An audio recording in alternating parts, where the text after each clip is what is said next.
Hey guys, Darren Kelly here, coach of Wise Pods, and welcome back to another team review post round 20.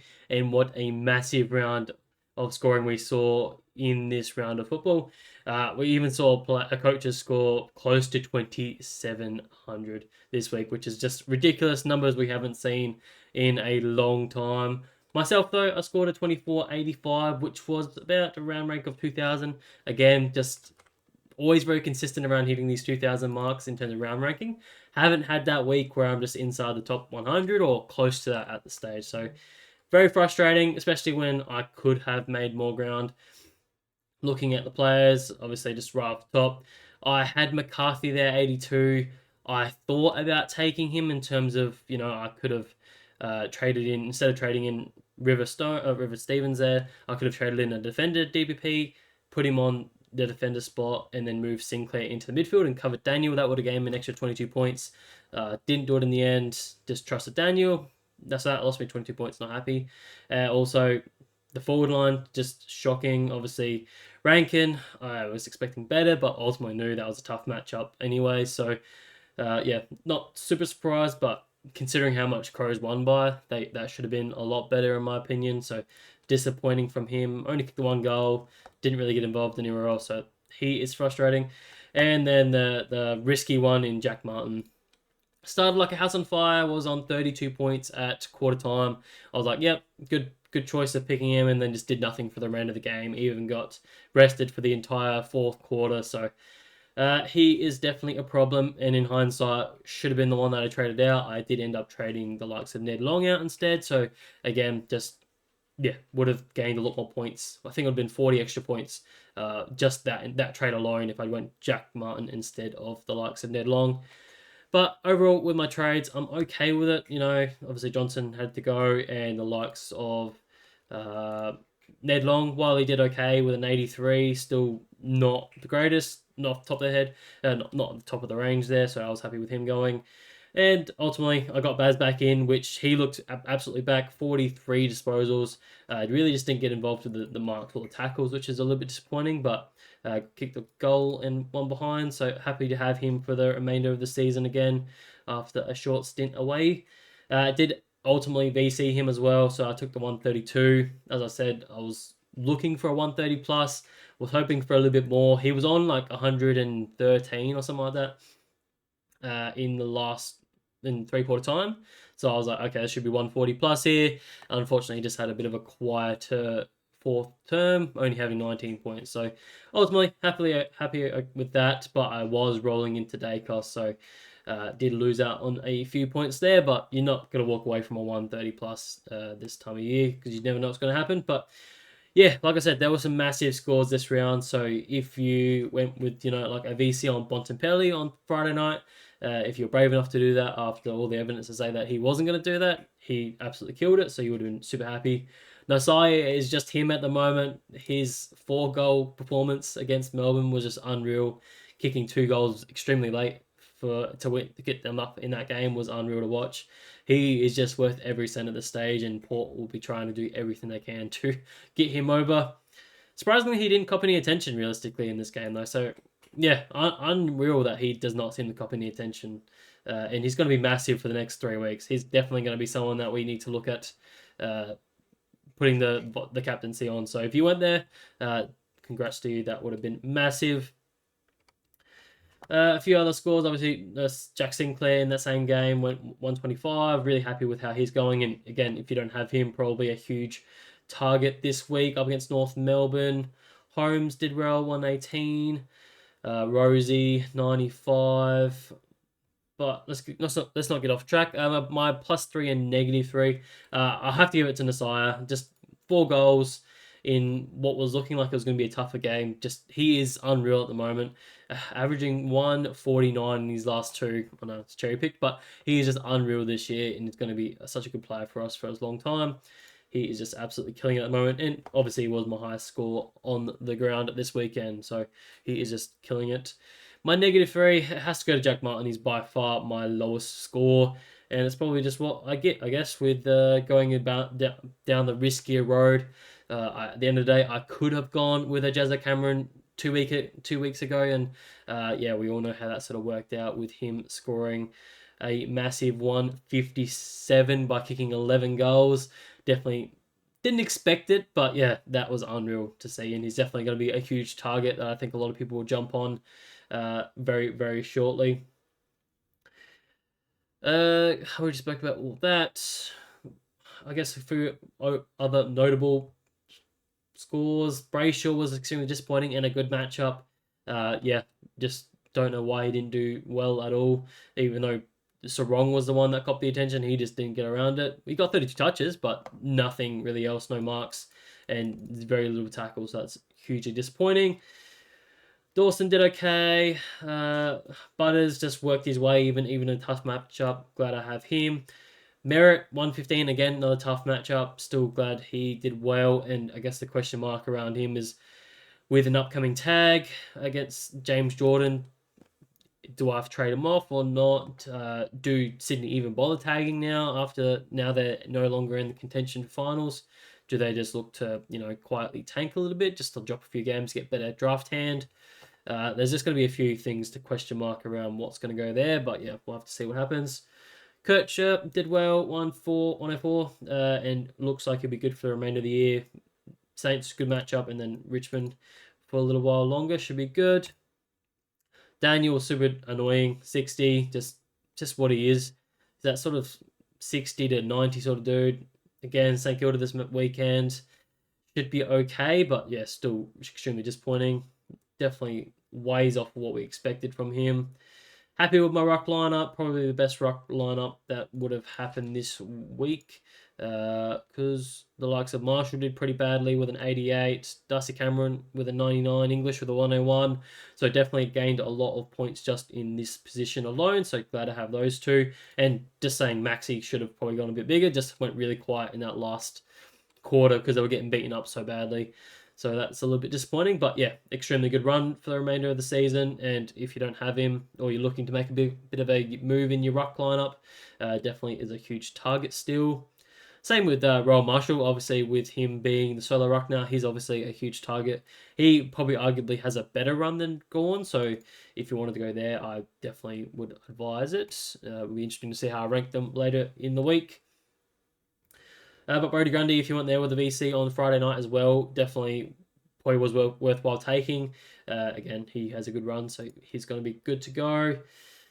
The forward line, I'm pretty happy with most of it. Like, I'm pretty happy I've got the top four. That probably made a lot of difference, but a lot of people had the likes of Darcy, who obviously went 117, I believe. Where is he? 117, kicked the likes of 6 goals. So, yeah, he was massive on Friday night and is going to be a very solid option for the remainder of the year. May have a trickier one this weekend against the Giants, depending if the likes of, I think Buckley's out for the remainder of the season with a calf injury, so that definitely opens up the ability for him to score. Just really depends if the likes of Sam Taylor is playing or not. That will be the next lockdown defender. So we'll have to wait and see what happens there. But yeah, you'd be very happy to get some reward out of him. A couple other notable scores on the weekend. Obviously, Rao just continued his massive form, 145. Just absolutely killing it in what was a very surprising win over Brisbane. Definitely didn't expect them to smash him. Maybe a small win, but definitely not the smashing that was 10 goals. So that's a huge wake-up call that they're going to be very good when it comes to finals. Richmond this weekend, very interesting. If you want to go with him, he is super expensive, $1.12 million now, but he looks every bit worth it at this stage. Viney, not really super relevant. Fiorini looks like he's finally showing his potential that he's been showing for the last fucking 5 years in the VFL, just killing it the last 6 weeks. And I do apologise for the person that did suggest that they wanted to trade him in, and I turned it down. He is absolutely killing it at the moment, but still, it's a no for me. I just do not like the role that he's playing. Only a couple CBAs here and there. Definitely would be someone I'd be interested in if he had more of a predominant role in the mix there. But yeah. Neil pops up for a decent 1-2-4. Saligo, old mate. Where was this form when I had you on my side? Early in the season. Yeah. Never again. Peatling was an interesting one. If you went there as a bit of an option in the forward line, he had full-time CBAs in that mix, so that was interesting to see whether that's just because of the wet weather game or resting, Dawson a bit more up forward. Definitely something to keep an eye on. But we always knew he's a very good scorer when he does have this full-time mid role. So yeah, very good there. Dunkley with another 102, just very happy with him. With another 14 tackles, unreal. Just getting it done. Norton, he's surprisingly been a very decent option for the last sort of 5 weeks. What's his last 5 average? 97. So that would definitely be up there as one of the best, I would thought, in the forward line. Sicily look back for my boys. Whitfield, definitely a huge target for those that didn't grab him last week. 109. Anderson 107 went really quiet in that last quarter. Dacos with a 103. That's just what he does. I swear he was on that with 15 minutes left to go in the game. Just didn't do much after that, obviously. And I think that's probably about it for the notable ones. I think the only other one that obviously happened was the likes of Jack Steele. Obviously, being a huge target last week was really, really disappointing. I don't even know what he actually ended up on. 46. That is heartbreaking for those that did jump on. Only 13 touches, 5 marks, 4 free kicks against is bloody shocking. And even kicked the goal to save that a little bit. I guess the question mark is, do we trade off of him? Obviously, he looked very out of sorts in this game. What was his numbers in terms of CBAs? Let's have a quick look. Yeah, he was not super ways down, but yeah, the second highest CBA taker. Just 71% is terrible. Just did not get around it. I don't know. I'll wait to see what happens when it comes to the injury report. If, they obviously come out and say he has something going on, or maybe even gets ruled out, whatever. But he does have North this weekend, so that is a very good matchup. So I'd probably look at holding it at the stage until we know a little bit more. So keep that in mind when it comes to trades this weekend. McRae bounced back in that game, though, so that was good to see for those that did jump on him last weekend. Gets a bit of reward for effort. But yeah, that's about it for the round that was. Ultimately, I did move up about 200 spots as well in the rankings. I don't know if I said that off the top, but yeah. Still moving in the right direction, but definitely could have been a lot better. Could have jumped into the top 1,000 this weekend. So a little bit disappointed with myself. But what are we looking at doing this weekend with my trades? I have already made my trades. We'll see how this sort of sticks. But at this stage, I am going... That's not right. Come on, show me the right trades, please. There we go. So I am trading at Jack Martin. He obviously needs to go, and the likes of Kyle Lohman, just being that dead rookie at this stage. I have also traded in, though, Jeremy Cameron. Now, my reasoning for trading in Jeremy Cameron, it's not just reactionary due to the fact that he obviously kicked 11, and now he's on sort of that ton watch. They are probably going to kick to him a fair bit more, but he comes up against Port Adelaide, Essendon, Sydney, and Richmond to finish off the year. So last time he played Port Adelaide, he kicked 7 goals. I'll show you that here. So played against Port Adelaide early in the year, kicked 7 goals in that game for a 109.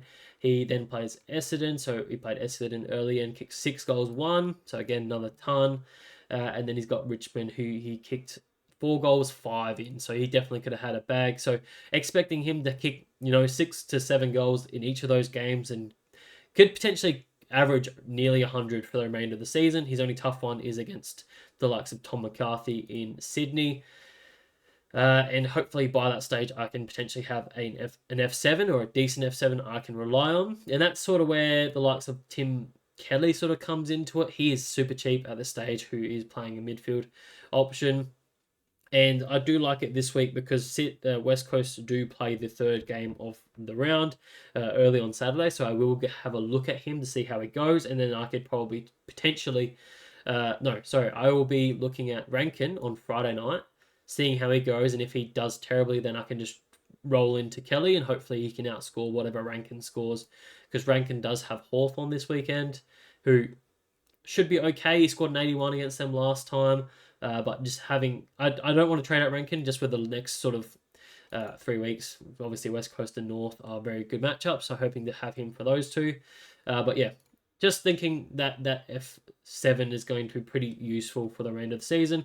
Also, the same with Tom McCarthy. again, up against the likes of Melbourne, very good matchup for defenders. So I think McCarthy can put up a very notable score. So he could potentially be someone that I look to loop on. Not sure who for just yet, because the likes of Mills has Essendon. Again, that should probably be a decent matchup. That is the game later that day.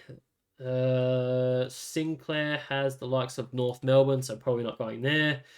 Sheasel has St Kilda, Rosie, so maybe could be Rosie potentially.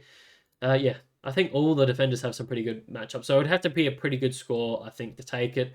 Maybe if it's like over a 90, then I just take that over a Mills just to play it safe. Uh, Obviously, I still have the Merritt issue. I could potentially still trade out Merritt instead of Lohman, and then get another decent midfielder in there. I'm not sure who I'd potentially go to. It'd probably have to be, like a Tom Green, somewhere in that sort of field. I have to spend a little bit down just so I can have the money going from Jack Martin to up to Cameron. So that's another trade option that I could look at. We'll see how that sort of eventuates through the weekend. I could even go to the likes of Lockie Whitfield. Is definitely another one that I could look at. Just obviously using DPP a little bit, swing Sinclair into the midfield, throw Whitfield back. So yeah, it's another potential option that I could look at. But yeah, that's sort of where I'm at this week. Again, hopefully we'll see how the week pans out. But yeah, a few other notable players that I should mention that need to be traded out. So Doherty, if you have him, obviously he's now retired. So if you still held on to him for his final game, yeah, he unfortunately needs to go. So plenty trades now. Chera is another one that you could look at moving off of. If you are still holding him, he has just been atrocious in the last period of time. Not terrible in terms of the next sort of couple, but again, he's sort of just that step off of the top guys. Still has plenty of money in his head, so he can be another one that can go. Ned Long, if you're still holding him, obviously with the Richmond matchup, a lot of people would have. Yeah, he can obviously go against a tougher matchup against the Lions, so that's another pretty high priority in my opinion. The likes of McCarthy can definitely go if you're looking to get him up to a very good sort of another premium, whether that's upgrade on field or potentially bringing in a 23rd premium. He is a very viable player to do that because he's so expensive now. 650k, but again, reminder that he potentially could put up a decent score for you this weekend and could probably outscore the premium that you bring in this week. So play that as you will. Lohman, if you have him like myself, he can potentially go, obviously, with the injury. He's got plenty of money in his head. Could be an easy upgrade for you, one up, one down. Merritt, as I said, with the tag, is another viable option because he's got James Jordan potentially this weekend. When he went up against him last time, it was an 80. But again, we'll have to wait and see how that sort of pans out. I think that's really all I had in terms of like the major news of the weekend. Not sure if I missed anyone else realistically. So that's the main outs. I guess if the few ins, obviously St Kilda still have that massive run. So if you don't have the likes of Messiah, McRae is still a very good option that you could jump on. Sinclair, well up there. Marshall still is a bit here and there now with obviously that injury and obviously the concern that we went into the weekend with the shoulder. If I was in that position of trading him in, I probably still would have gone with it. Obviously, if there was that much concern, they would have pulled him out. So, yeah, disappointing that turned into that result. But I guess we should have known from history that when he does have these injury concerns, that he does perform quite poorly. So, yeah, unfortunate there for those. Well, hopefully, a lot of people did avoid it. He's only 5% owned, so it's not like the huge amount of competition own him.